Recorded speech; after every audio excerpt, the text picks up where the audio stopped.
मित्रता जीवन की अनमोल धरोहर है जो हमें खुशियों और समृद्धि के लिए आगे बढ़ने की प्रेरणा देती है।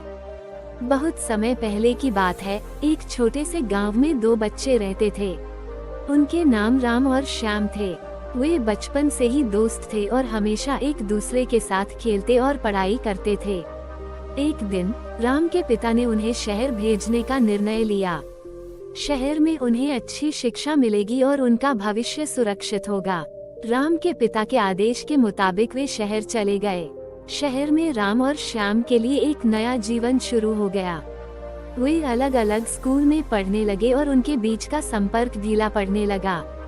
धीरे धीरे वे दूर हो गए और सिर्फ नामात्र दोस्त बन गए। समय बीत रहा था और राम और श्याम दोनों बड़े हो गए। एक दिन राम को एक महत्वपूर्ण परीक्षा देनी थी और उसे तैयारी में बहुत समय लग रहा था। उसकी माँ ने कहा, राम, तू कुछ दिन तक घर से बाहर रहकर तैयारी करेगा। राम को घर से बाहर जाने का डर था, लेकिन उसने यही सोचा कि श्याम मेरा सच्चा दोस्त है, उसकी सहायता करेगा। राम ने श्याम को फोन किया और अपनी समस्या बताई। श्याम ने तुरंत हाँ कह दी और उसने राम को अपने घर आने को कहा। राम श्याम के घर पहुंचा और देखा कि श्याम ने अपने कमरे को राम के लिए तैयार किया है।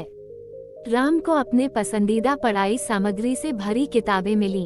श्याम ने राम की मदद करने के लिए समय निकाला और उसे पूरी तैयारी में सहायता की।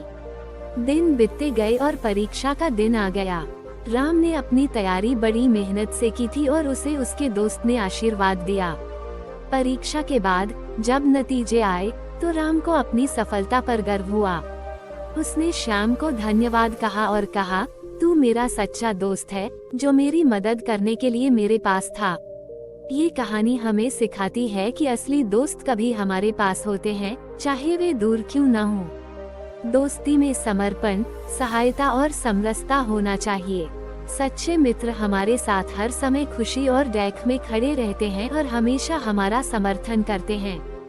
हमें अपने दोस्तों के साथ खेलना, बातें करना और उनके साथ समय बिताना चाहिए ताकि हमारी दोस्ती हमेशा स्नेहपूर्ण और अमर रहे।